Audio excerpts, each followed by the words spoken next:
going on, everybody? It's your buddy, it's your pal Spaz Phoenix, the YWC Reality Check, and this is your preview for Crown Jewel 2023.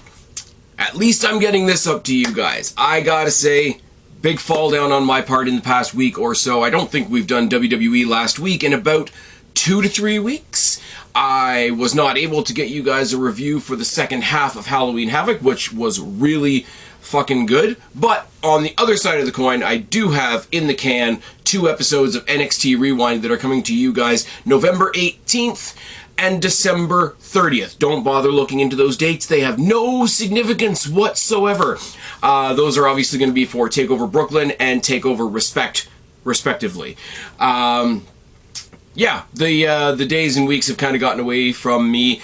Long story short, the only other things I wanted to come up here and talk to you guys about ahead of time was WWE's going international again. We know about the Elimination Chamber in Perth. We know about the Bash in Berlin. And we know that they are speculating that Backlash next year is going to be in Paris, France.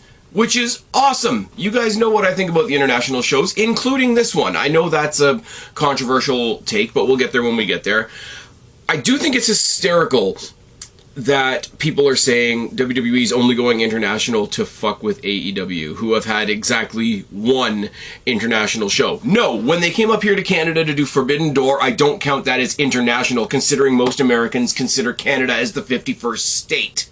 So they've done 1 international show. They did All In. They fudged the numbers something wild, but they did 1 show. Was it entertaining? Yeah, somewhat. One of the best parts was on the pre-show when we all saw Simon Miller. Hey, shout out to Simon Miller, who's about to make his debut on Impact, soon to be TNA. That's another story that's several stories for another day. But I do think it's really cool. Go to places where you've never been before. You get the reaction of the starving fan. And that sounds terrible, but it's not. In North America, and I'm counting America and Canada, because I'm in Toronto and we get it quite a bit, we do get pretty sedentary. We do take it for granted, quite honestly. In a calendar year, I've seen an Impact pay-per-view, a well, not a WWE pay-per-view, but lots of WWE shows, and an AEW pay-per-view, kind of. Fuck going to Dynamite, because they were charging ridiculous prices for a building that WWE does house shows in. But I saw Collision, when Punk was there, you know, when it was good.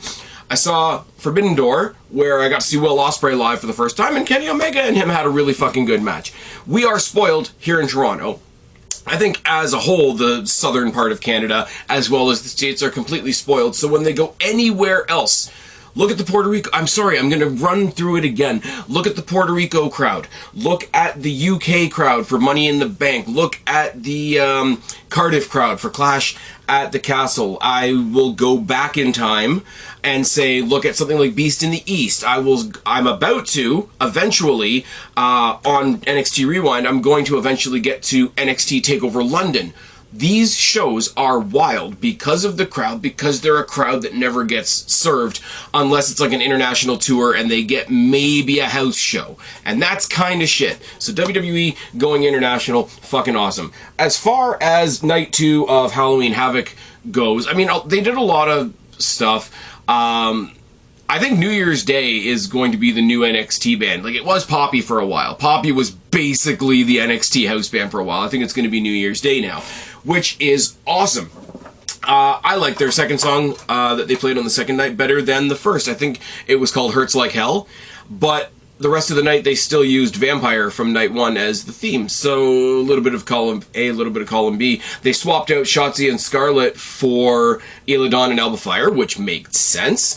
And let me just say, I'll say this for what it's worth. They had 3 bangers on that show, and one of them had Dominic Mysterio in it. I mean, the Creeds versus Umberto and Angel in the opener was fucking insane.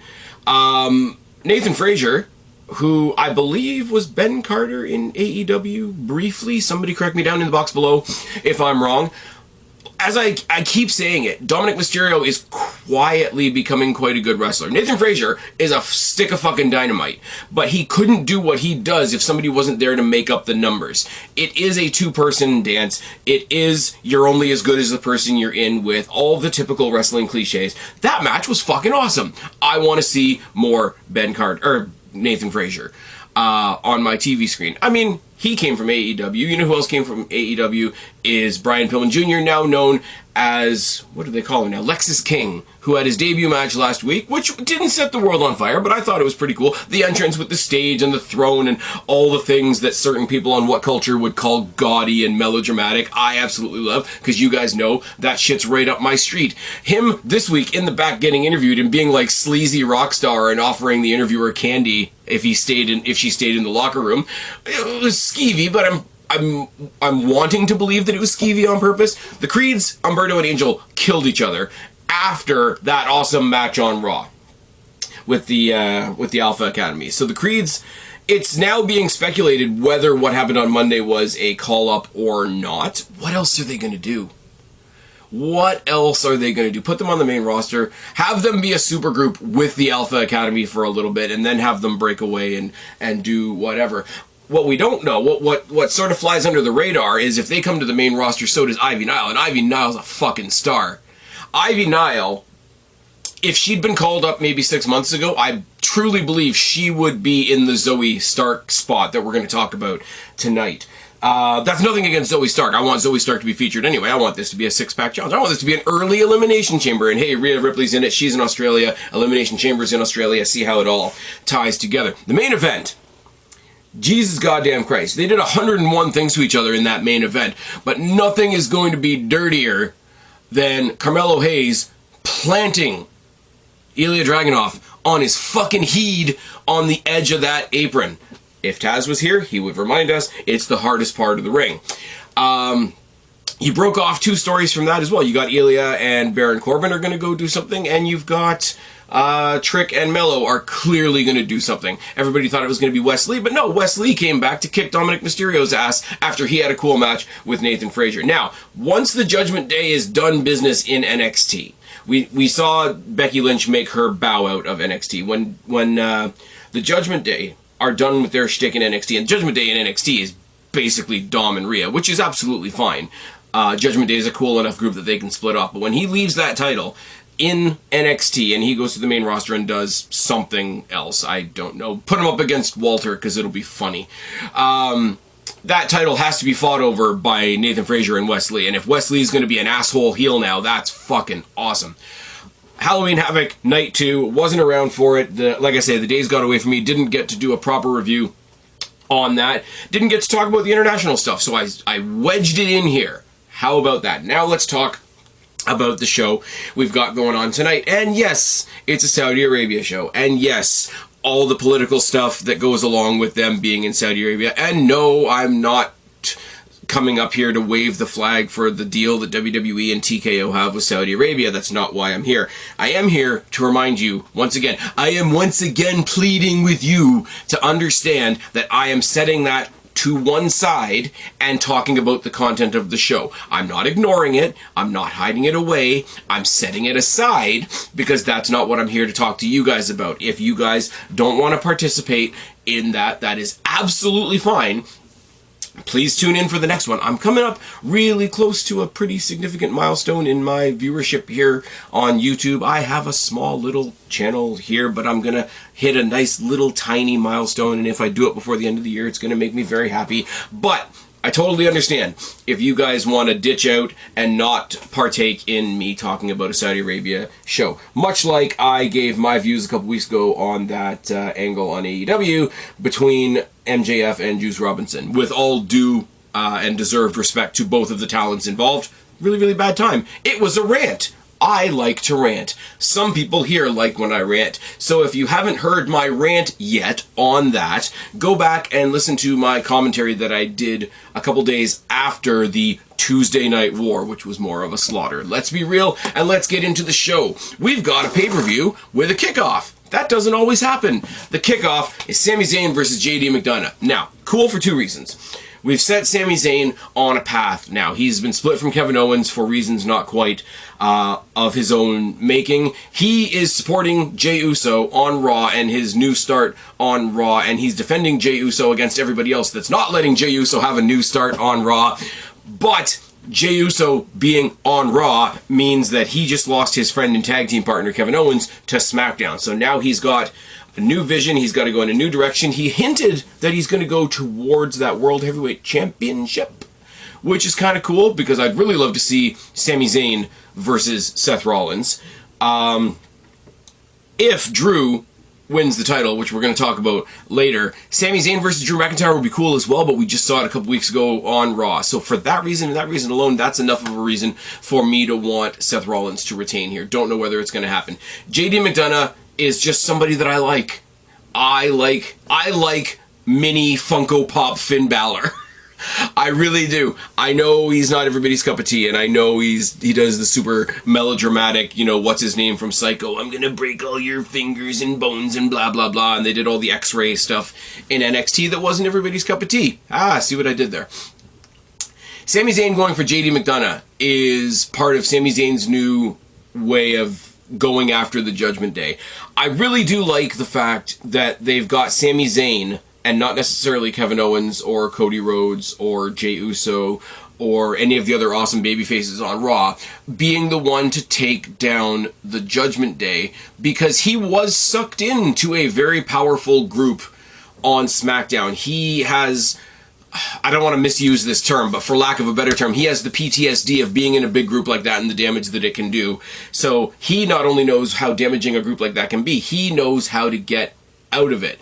And starting at the bottom with JD McDonough, who WWE are still saying is trying out for the Judgment Day, it makes sense. You start at the bottom, you work your way to the top. The bottom is somebody who's not even technically in the group right now. Now, I will say, and I will continue to say, that the story around JD McDonough and the Judgment Day is fun. It's like when me and Kristen did the massive review of all of the MCU. And it's a lot of fun, but it breaks if you think about it for just a second. And I've said it before, I'm going to say it again for those of you that haven't heard me say it. Judgment Day tried to recruit everybody. I think they tried to recruit Cody. They definitely tried to recruit AJ Styles and the OC. They tried to recruit Matt Riddle, but Matt Riddle got fucked over. You did. Go argue with the wall, it's fine. They tried to recruit Jey Uso. They tried to recruit everybody that they possibly could. JD McDonough, being a brand new small guy on the scene, would be equally susceptible as all of those people. He wants to be in the group, and he's the one that they say no to, despite the fact that he has direct ties to one of the guys in the group. That part of the story doesn't make any sense. But if you put that aside, like I say, his constant efforts to basically make himself a whipping boy for the purposes of proving himself to that group is a cool story, if you don't think about it too much. Sami Zayn's gonna win. He just is. For the story, and for the fact that just last year or earlier this year, my timeline is all over the place, was the very first time Sami Zayn was ever able to participate in a Saudi Arabia show, and all the pomp and circumstance that went into that. It's a political thing that I don't know all the ins and outs of, so I'm not going to talk about it too much. He wasn't able to go. Now he is. That's all I know, and for the purposes of me watching the show, that's all I need to know. He's going to win. No matter who you put Sami Zayn against in these Saudi shows, he's gonna win. It's a bummer that Mansoor isn't in the company anymore, because he was kind of like the hometown guy, so that kind of sucks. But it is what it is. Sami Zayn is going to win, and yes, you're going to hear me clicking, because all I have in front of me is a checklist on my screen, because it's lazy like that. So we're going to highlight that, because that's been talked about now. Let's talk about the fun match. Rey Mysterio versus Logan Paul is going to be a lot of fun. People are speculating that it's going to be where Legado del Fantasma falls apart. I personally think it would be really cool if Dominic Mysterio costs his dad once again, and we see more like buddy cop stuff with Logan Paul and Dominic Mysterio. But I do think either through Legado turning on him, or through his son getting involved, or through Logan Paul just cheating, or through some other idiot coming out in another Prime bottle costume, Logan Paul's going to win. And that's pretty awesome, and I know people roll their eyes at that, and that's fine. I don't know much about Logan Paul as a person. I don't know about the Paul brother, other than that they existed on YouTube before he came to the WWE. That's about it. I know about as much about the Pauls as I know about the Kardashians, as I know about the royal family. Let's go all over the spectrum here. I know about you if you come into my sphere. He's in WWE now. He's an outsider that's proved himself in the ring to me as a viewer. That's the Logan Paul that I know. The guy's a heat magnet. The guy attracts the kind of heat that The Miz and Austin Theory and even Grayson Waller, who's awesome, could only dream of, because he comes in with a little bit of a real life, okay, we think this guy's actually an asshole, so we're gonna boo him. But he's been great. The Saudi match that he had with Roman Reigns, mind you, was awesome. The match he had with Seth Rollins at WrestleMania, awesome. When he tagged with The Miz, when he had a match against The Miz. All this stuff, it's very much along the same lines as the Bad Bunny thing. Like, they're not just... I always think about Hugh Jackman coming in and guest hosting Raw and sitting in Zack Ryder's corner, and he, like, really awkwardly cheap-shotted somebody, and that was his celebrity involvement. Like, the fact that we've escalated from that kind of celebrity involvement to this kind of celebrity involvement is fucking awesome. Throw Pat McAfee on that pile as well. Now, Logan Paul, for better or for worse, attracts attention. He's a social media maven, to use his terminology, in the social media age. You put that belt on him, he puts that belt on his desk while he's doing his show or whatever, and no, I don't watch his show either. I don't listen to his show either. Hysterically, people are like, oh, Spaz, he's an asshole, you probably listen to him. I'm like, no, if I want to listen to assholes, I listen to Dave Landau and Steven Crowder. Come at me for that. It's fine. But I don't listen to Logan Paul unless he's interviewing a wrestler, because then there's context there. It's kind of cool, like, from the boring business, like, hey, we're gonna have this celebrity carry around our belt for a while and get us some attention. Yes, that absolutely works, but it's not that far away from Becky Lynch walking around Raw with the NXT Championship. It's not the same, but it's not that far off. I wouldn't mind Logan Paul being a champion. He's going to be a champion at some point. I'm pretty sure they're going to belt up Bad Bunny at some point with the United States champion. I think that's going to be the title of choice, because they've put so much work into Gunther and the Intercontinental Championship. I don't think they'll use that for that. But I mean, right now, Rey Mysterio is doing a feel-good group with, you know, this adopted family that he's got. He's having a feel-good title run to go along with that. And it's all going to come crashing down. And then the story is going to be either Logan Paul fucked me over, or my son fucked me over, or the LWO turned on me and fucked me over. Those are all stories that he can have that don't require him to have the belt. Put the belt on Logan Paul, and I'll tell you why a little later on. But I don't know why you do this match if Logan Paul's not going to carry the U.S. title for a little bit. Because by putting Logan Paul in a United States Championship match, you make people picture Logan Paul with the United States Championship. It's the opposite of him going up against Roman Reigns, in the sense that not even a wrestler was going to take that title off of Roman Reigns at the time, so an outsider definitely wasn't.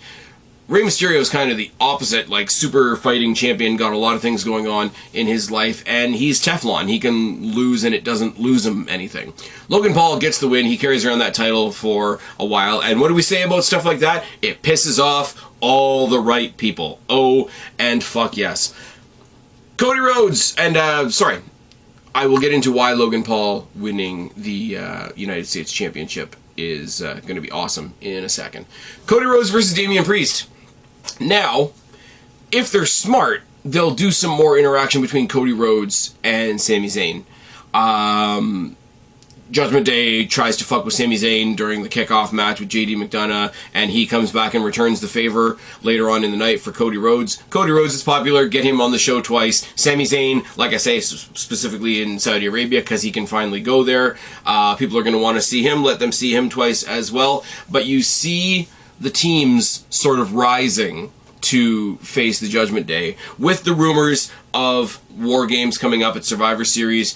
Kevin Owens is on SmackDown now. I kind of think that they're building a team to go up against the Judgment Day, and where Kevin Owens would have been, you got Jey Uso, Cody Rhodes, Sami Zayn, Kevin Owens. I think they're trying to boost up Ricochet to be in that spot, because if you have Cody Rhodes, Sami Zayn, lost my train of thought now, Jey Uso, and Ricochet, that's a hell of an interesting team, and a hell of a guy that's got experience in the War Games match, and the kind of guy with an offense that will be really, really fun in the War Games match. But I'm getting ahead of myself. Cody Rhodes versus Damian Priest.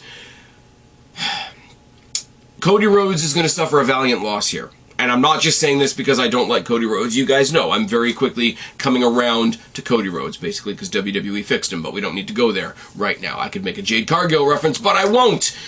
Damian Priest has the Money in the Bank briefcase, and for better or for worse, whether he's going to be the champion or not, you have to treat him, at least for now, like he's a champion in waiting. And Cody Rhodes will do a valiant effort in losing. Cody Rhodes will do what I really wish I had something other than just AEW to use as a reference. I talk about the Bucks quite a bit when I make this reference, but the Bucks, when they were first establishing the AEW Tag Team Championships, they lost in the first round to, I think it was Private Party. And you would think on the surface that a win like that would skyrocket Private Party and be like, oh my god, they beat the Bucks, they must be awesome. But that wasn't the talking point the next day. The talking point the next day was, aw, look how nice the Bucks are, they put over another team. Which is bad, which is like anti-booking, if that makes sense. I do think that, even though people are getting on board with Damian Priest, from Backlash till now, the run that specifically Damian Priest has had has been, like, low-key one of the best builds on Raw. SmackDown, obviously the best built person is obviously Roman Reigns, and that's another conversation for another day. But Damian Priest is built up like a machine, and people are getting behind him, and people are growing respect for him. But that doesn't come up to snuff against the people that are like ride or die, Cody Rhodes better win at WrestleMania or we burn the building down people. So I think Cody Rhodes, to his credit, is going to do everything he can to put Damian Priest over, make Damian Priest look like a monster, make us all think that we should worry later on in the night because he's going to cash in his briefcase. And what's going to happen instead is the Cody Rhodes fans, and as I say, Cody Rhodes fans are kind of like Young Bucks fans, are kind of like Sasha Banks fans, in the sense of their person is going to work so hard to put the spotlight on somebody else, and those fans are going to put it right back on them, and it's going to defeat the purpose. Now, do I think Cody Rhodes doesn't deserve credit for that if that's what happens? Absolutely not. If he goes out of his way, as he does, Cody Rhodes, this is me, I like a little bit of melodrama in my wrestling. For that purpose, Cody Rhodes is absolutely awesome. But if he goes out of his way to make Damian Priest the talking point, and at the end of that match, all you can say is, "Oh, isn't Cody a nice guy? He put over somebody." You're missing the switch. You can like your guy, even if you don't like Damian Priest, but you're missing the switch. You're missing what your guy is trying to do by flipping the switch back the other way. I hope that makes sense. I really, really do. I hope that doesn't come off as me bashing Cody Rhodes, because if he does what I'm saying that he's going to do, it is going to be amazing. Damian Priest, like I say, he's been a beast recently. He's co-leader of the Judgment Day with Rhea Ripley. And keep in mind, that's a group that has Finn fucking Balor in it. I'm just saying. Now, Finn Balor's in his goofy era right now, and I absolutely fucking love it. Don't get me wrong. And the fact that there's sort of like two tiers of Judgment Day right now. You got Damian Priest, Finn Balor, and Rhea Ripley, and then you've got Rhea Ripley, Dominic Mysterio, and JD McDonough. It's like Judgment Day A teams and B teams. Absolutely awesome. I predict, honestly, Cody versus Priest might be a match of the night. Maybe. Put it down in the box below. Let me know if you think I'm wrong. John Cena versus Solo Sikoa is just going to be a spectacle. It is. They've made such a big deal about John Cena and the fact that he hasn't won a singles match in, like, what, 3 fucking years or whatever. And he's going up against Solo Sikoa, and he's going to lose again. And he's going to do, like, the anti what Cody Rhodes is going to do. Because John Cena, in his very John Cena over-the-top comical way, is going to lose to Solo Sikoa, but he's going to sell the Samoan Spike like Shawn Michaels selling anything from Hogan at SummerSlam. Now, at the end of the day, Solo Sikoa is going to come out of it. He's going to have a win over John Cena. That's fucking phenomenal. Is it ultimately, hey, we've got a big show in Saudi, let's put a big name on it? Hey, John Cena's a big name, and there's other things happening in Hollywood right now. Let's definitely take advantage of that. It's going to do what it needs to do, and that's a really boring way to look at it, but it really is. It really is going to do what it needs to do. John Cena is going to come out there and be a big name. Solo Sikoa as sort of the low guy on the totem pole in the in the Bloodline. Kind of weird to think that the corresponding characters in the Judgment Day and the Bloodline are JD McDonough and Solo Sikoa. And that's a match I kind of want to see, actually. But, sort of a who can be the bigger asshole thing. Solo Sikoa comes at him to do the spike with the thumb, and he's like, I tell you can't do a Samoan spike if I break your thumb. Let's just agree right now that I never do accents again. That's fine. John Cena's gonna lose. There's no reason John Cena wins this. A lot of heels. I got Sami Zayn winning on the pre-show, and then I've got a heel winning, and a heel winning, and a heel winning. It's fine, don't worry about it.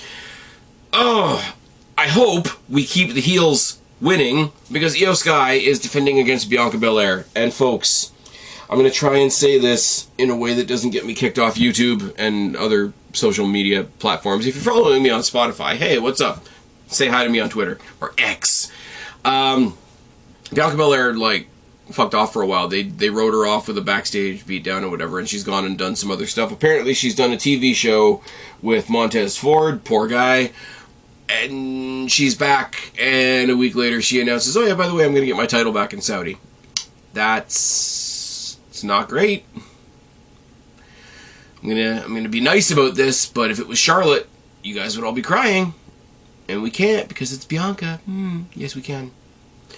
Now I have to say what I always say. Bianca, hell of an athlete, hell of a wrestler. As a character, I don't care about her, and the hair thing is stupid. The hair thing breaks wrestling, and wrestling's pretty stupid to begin with, so if you break wrestling, you've done something. I don't need to have her automatically slide back into the title spot. I really don't. Apparently, they're building to a women's War Games match, which is absolutely fine. Get Bianca and Charlotte, and I don't know. I'd love to see Shotzi in there for the War Games match, because you guys know Shotzi's my girl. I don't know, maybe bring a babyface or two over from Raw, bring over like a Candice LeRae, and then on the other side of the coin you've got Damage Control plus Piper and Chelsea, maybe. Piper Niven in the War Games match. Yeah, I'd like to see that. I would really like to see that. People are speculating that Rhea Ripley is going to be involved in the War Games match, but Rhea Ripley's a kick-ass champion right now, so I would rather not. Io Sky, because Io Sky is just coming into her own as champion, and I don't think she's fully going to come into her own until she goes face and turns on Bayley and Dakota and goes on a face run with that championship. So why cut her legs out from under her just because Bianca Belair felt like coming back to work? I'm sorry, I know that makes me sound like a dick. People that think I'm a dick for shit like this are gonna think I'm a dick anyway. So I'm sorry, but I'm done saying sorry. How about that? Io Sky for the win, I hope. Do all the cheating you want. Do all the cheating you want. Throw Bayley in there. Have Dakota Kai do a run-in, and that's how we find out that she's been cleared to wrestle. I'm absolutely fine with that. No problem whatsoever. Now, Tony Khan could take a lesson from WWE, because WWE in Saudi Arabia has 7 women on the card. 7. Okay.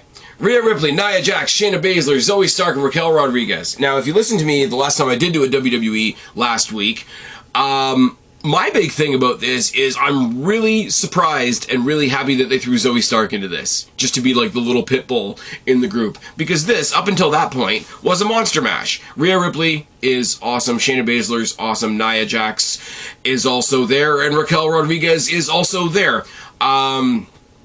I'm glad that we're not doing the one-on-one match at a pay-per-view just yet, but you guys know me. I did a whole podcast on how at WrestleMania they should do what they did in NXT the night that they beat Dynamite all those years ago. They need to do Rhea Ripley, Shayna Baszler on a huge Big Four stage. We're not doing that just yet, which is absolutely fine. I really don't know why Nia Jax is back. And I don't say that with hate in my heart. I really don't. But she hurts people. And she's cringy, and she's not that good. And yes, I know, I have to do all the caveats, and yes, I'm saying that as a guy on YouTube, and yes, I'm saying that as a guy that's never taken a bump, but I am saying that as a consumer. I am saying that as a consumer of a company with entertainment in the title, and Nia Jax does not entertain me. You are not doing what it says on the tin. Just saying. Raquel Rodriguez isn't bad. I think she's good in the ring. She's just not a character that I care about. So if you broke this down to Rhea Ripley, Shayna Baszler, Zoe Starks, I would be absolutely fine. This is Godzilla, King of the Monsters.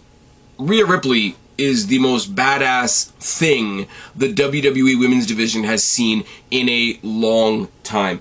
I'm really tempted to say she's the biggest badass they've had in that division since China, but I know that that also strays into hyperbole, so I'm hesitant to make that statement, but I'm pretty sure it's true.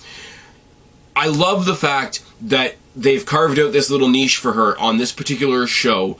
All the other, I guess you would say, like, the regular wrestlers, the Candice LeRae's and the Xia Lee's and the Becky Lynch's and the Tegan Nox's, even though she's injured again, Chelsea Piper and all. Piper could have been in this, like, for all intents and purposes. But you've got all the big powerhouses in one match. And there's no polite way for me to do a ladies version of the big men slapping man meat. So I'm not going to try. I'm not going to open myself up to that kind of criticism. But that's exactly what it is. This is a ladies match booked with the Big E Langston mentality in mind.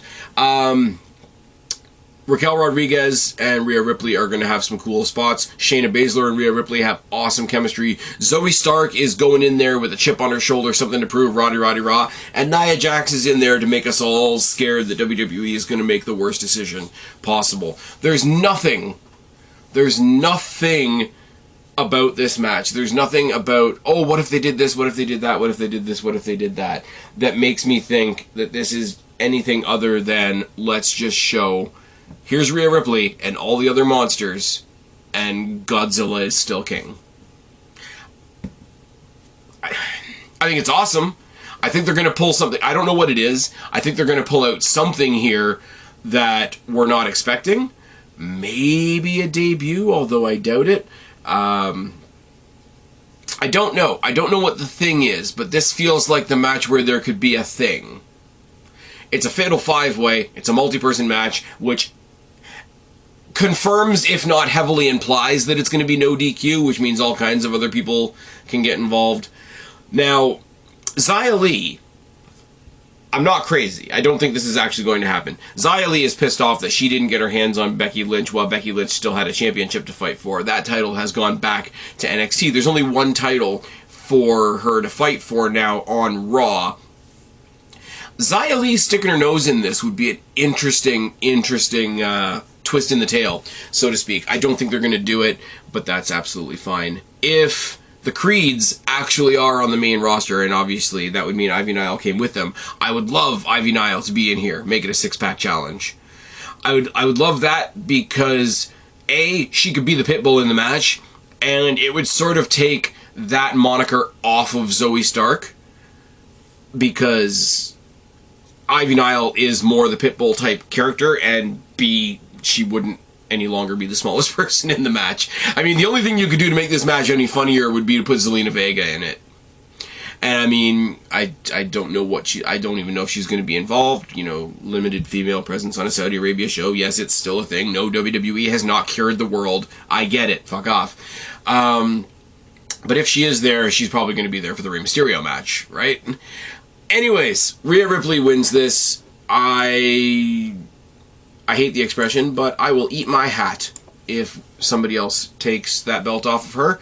And if it's Nia Jax, just because WWE feels like doing this'll really stir them up. Rhea Ripley pulling off the Riptide on Nia Jax, and that's how she gets the win, would be fucking fantastic. Seth Rollins versus Drew McIntyre is a great match with a shit story. I said it in previous podcasts, I'm not going to go over it again here. Them leaning so hard on COVID storyline as they are with the Drew McIntyre character is really winding me up, which is unfortunate, because other than that, his heel turn's been pretty great. Seth Rollins as whatever Seth Rollins is pretty great. The match is going to be awesome. The match is going to kick ass, but I am taken out of it by the fact that they lean so hard. They put actual newsreel of COVID updates in his video package on Raw. You don't You don't need to do that. You just don't. And call me soft or call me whatever. Like, that was the shitty... Okay, for most people, other than, people that are dealing with individual personal things, for most people, that is a time that's not going to be equated in anybody's history for a long time. Seth Rollins said it in his promo when he told Drew to basically suck it up and fuck off. When he said, people lost jobs, people lost families, people lost houses, people lost friends, and you're bitching that you didn't get a match in front of the people, the big crowd that you wanted. Sorry, I'm stumbling on my words a little bit because it does kind of piss me off. But the fact that they put that into his promo, they underlined every reason why they shouldn't have done it in the first place, in my opinion. I know there's other people out there that think it adds to the story and it makes it super effective and it makes it super real and it touches at everybody's heartstrings. But this is a case where I don't think they should have. And I know that might put me on an island. That might put me on here's Spaz on his island and here's everybody else having a good time and we're making a joke out of COVID. During COVID, I went and watched the movie Sick, which was a comedy slasher set in COVID times, because COVID times were still happening and COVID times were stupid, and that was making fun of COVID times. This is WWE patting you on the shoulder and being, hey, remember the worst time of all of our lives? Remember that? Remember when everything was shit? Like, why? I don't get it. I don't get it. WWE's done far worse things. AEW's done far worse things. TNA's done far worse things. This is the one that hits me. I don't know. Like, other things that I like, other people got bugged by, and it's one of those types of things. But to me, it's like, you absolutely didn't have to do this. Absolutely not. As for the winner, I don't know. As I said, I really want to see Seth Rollins versus Sami Zayn if Sami Zayn is trying to crawl his way to a title shot. But that's a long crawl because he's just starting this story with the Judgment Day. I think by the time Sami Zayn gets through the Judgment Day, Seth Rollins isn't going to be the champion anymore. By the time Sami Zayn gets through the Judgment Day, he might be getting his title shot against Damian Priest. And that's the other part of the story. Seth Rollins, they've been playing up the broken back. They did it through the Shinsuke Nakamura story, which I thought was really well done, and now I don't think they know what they're doing with Shinsuke Nakamura. His open challenge next week was answered by Tozawa, who was in a haunted house this week, which is nice. Actually, to be fair, the haunted house stuff on NXT with Metaphor was kind of goated, not gonna lie. Does Damian Priest cash in? I don't know. Seth Rollins' backstory means... backstory. Anyways, I popped myself and it's tired in here. Seth Rollins has the bad back. If he manages to scrape through with the bad back and Damian Priest comes in like a vulture, really, really good. Really makes him look like an asshole. Gives Seth Rollins an excuse to go and have some time off or whatever it is that he needs to do. There's every reason that it makes sense for Seth Rollins to do it. But also, if Drew McIntyre wins, and Seth Rollins can still fuck off and take his time off, if Drew McIntyre wins, holds the title for 5 seconds, and gets cashed in on by Damian Priest, and thinks he's been further fucked over by life, and that sends him over the edge, then cool, that also makes all kinds of sense, but now you've set up a heel versus heel feud where Drew McIntyre gets booed not because he's the heel, but because he's facing the fucking Judgment Day. Granted, I will say Damian Priest versus Drew McIntyre in a heel versus heel who can be the bigger asshole match would kind of kick ass. I'm talking myself into it now. But I don't know. I don't know. Or the ultimate swerve that they can do with the briefcase right now is to not do anything. And that, I think that becomes more and more the case with the Money in the Bank briefcase, because we can speculate, oh, if he goes this way, this could happen. If he goes this way, this could happen. But if this guy wins and he goes this way, you can do this. If this guy loses and he goes this way, you can do this. When people are going in that many directions, and WWE has allowed us to go in that many directions recently, thank you, Papa H, the biggest swerve you can do with the Money in the Bank briefcase is nothing. And that's kind of a cool, weird place to be. I would love it. I mean, it might take him losing it and then winning it back. if Seth Rollins is the champion going into WrestleMania, and Damian Priest waits that long to cash in on Rollins, because the last person to cash in Money in the Bank at WrestleMania was Rollins, that would be fucking peak. That would be fucking peak. But I don't think Seth Rollins walks out as champion, but that's about all I can say. On the other side of the coin, we know exactly what's going to happen. Roman Reigns is going to kick the shit out of LA Knight with or without help. Does that mean this match is dumb? No. LA Knight is being thrown in the deep end and showing that he can absolutely swim. The promos that he's been cutting on Reigns has been awesome. The way Roman Reigns has cracked like a Ming vase in the face of all this disrespect has been great. Jimmy Uso, absolutely delusional, I'm fine, everything's fine with a capital F, has been hysterical. Solo Sikoa is just kind of there. He's a servant. He's got his king in Roman Reigns, but he's also, or at least I get the impression, he's also looking around the castle, seeing where things are going to fall, and I think that's really, really interesting. LA Knight's going to lose, which is fine. He's going to get either fucked over by Paul Heyman, or the Bloodline are going to run in, or there's going to be a no finish, or whatever. I don't think this is the main event, to be perfectly honest with you. I think if this match is in the middle of the card, you're getting a fuck finish, because they wouldn't put it at the end of the show if you're going to get a fuck finish, because it leaves a bad taste in everybody's mouth. I think WWE has at least learned that much. If it goes on at the end of the night, then we're actually getting a winner, but that winner is going to be Roman Reigns. There's no scenario, unless they really want to swerve us. This is the other swerve. The biggest swerve right now is for us to all sit back on our haunches and say, it's a Saudi show. If we want to really push this guy, we can't give him his first big win at a Saudi show. Well, Seth Rollins won his world championship at the last Saudi show.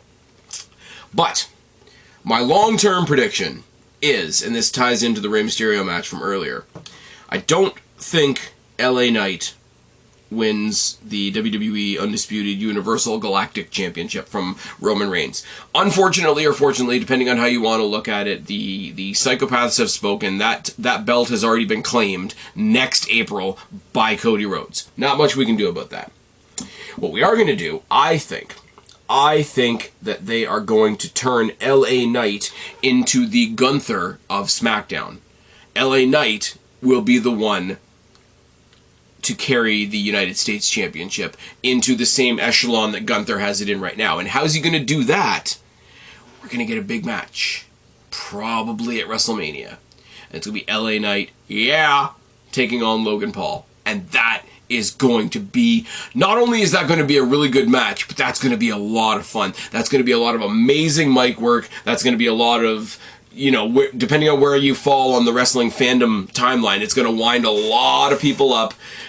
And it's going to be awesome. And it's going to get the ridiculous attention that I talked about before, with Logan Paul putting all that attention on a WWE Championship and therefore bringing more attention to WWE. That's going to be a big, bright, motherfucking stadium-sized WrestleMania spotlight.